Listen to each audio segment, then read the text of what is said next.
News पथ के सफर में अब सोशल अड्डा का रुख करते हैं, जहां आज बात होगी महानगरों में रहने वाले किराएदारों की। दिल्ली, मुंबई, बेंगलुरु जैसे मेट्रो सिटी में किराए पर रहने वालों के लिए इस साल एक अच्छी खबर है। Real estate platform no broker के मुताबिक 3 साल बाद मेट्रो शहरों में घरों का किराया बढ़ने की दर में गिरावट देखी जा रही है। नो ब्रोकर की रिपोर्ट में बताया गया है कि इस साल के पहले 6 महीनों में मेट्रो शहरों में मकानों के किराए बढ़ने की दर 7 से 9% दर्ज की गई, जबकि साल 2021 से 2024 तक मेट्रो सिटी में घरों के किराए सालाना 12 से 24% तक बढ़े थे।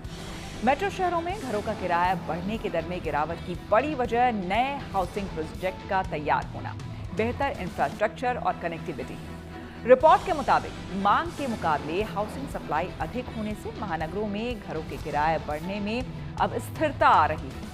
रिपोर्ट में बताया गया है कि इस साल बेंगलुरु, चेन्नई, दिल्ली एनसीआर, हैदराबाद, मुंबई और पुणे में घरों के किराए स्थिर हुए हैं। 2020 से 2024 तक देश के बड़े शहरों में मकानों के किराए सालाना 12 से 35% की बढ़ोतरी के साथ 35 से 80% तक बढ़ गए थे। नो ब्रोकर की रिपोर्ट के मुताबिक 2025 में अब तक ओवरऑल महंगाई दर गिरकर लगभग 3% है। वहीं देश के 6 महानगरों में मकानों के किराए बढ़ने की दर अब भी 7 से 9% है। रोजाना की खाने पीने की चीजों के दाम जहां स्थिर है, वहीं लोगों के मंथली बजट का बड़ा हिस्सा घरों का किराया देने में जा रहा है। जाहिर है, महानगरों में घरों का बढ़ता किराया लोगों का मंथली बजट बिगाड़ देता है। ऐसे में नो ब्रोकर की रिपोर्ट किराए पर रहने वालों के लिए राहत की खबर लेकर आई।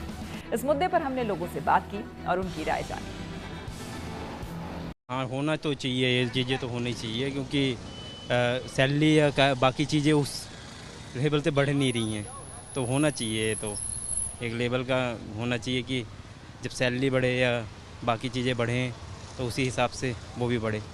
पहले का मतलब दिल्ली के अंदर या जो भी सिटीज़ हैं, पहले मतलब लोग यहाँ पर ज़्यादा आ रहे हैं, ज़्यादा आ रहे थे, तो रहने के लिए ज़्यादा लोग बढ़ेंगे, तब उसी हिसाब से लोग किराए भी बढ़ा रहे हैं। मेट्रो वगैरह का कनेक्टिविटी बाकी चीज़ें बढ़ रही हैं, तो जैसे पहले द्वारिका या एनसीआर का काफ़ी एरियाज थे जहाँ पर लोग नहीं जा सकते थे, अब वो विदिन 40 मिनट या वैसे होता है कि पहुँच जाते हैं लोग जॉब के लिए भी। अब स्टेबल होगा तो अच्छी बात है, क्योंकि जो लोग भी किराए पे रहना चाहते हैं या जो भी किराए पे रह रहे हैं उनके लिए फ़ायदेमंद होगा, क्योंकि सभी लोगों का एक बजट है, नौकरी कर रहे हैं लोग, और एक स्टैंडर्ड प्राइस हो जाएगा। I think it is easier for everybody. पर वैसे भी अगर देखा जाए, मतलब जो स्टैंडर्ड रेट है वो तो 10% ही बढ़ता है। कोई भी टेनेंट लैंडलॉर्ड है वो 10% ही बढ़ाता है। रेंट स्टेबिलिटी जो भी है, स्टेबल रेंट है, तो जो रेंट पे लेने वाला है उनके लिए वो अच्छी चीज़ है, क्योंकि फ्लक्चुएशन नहीं रहेगा।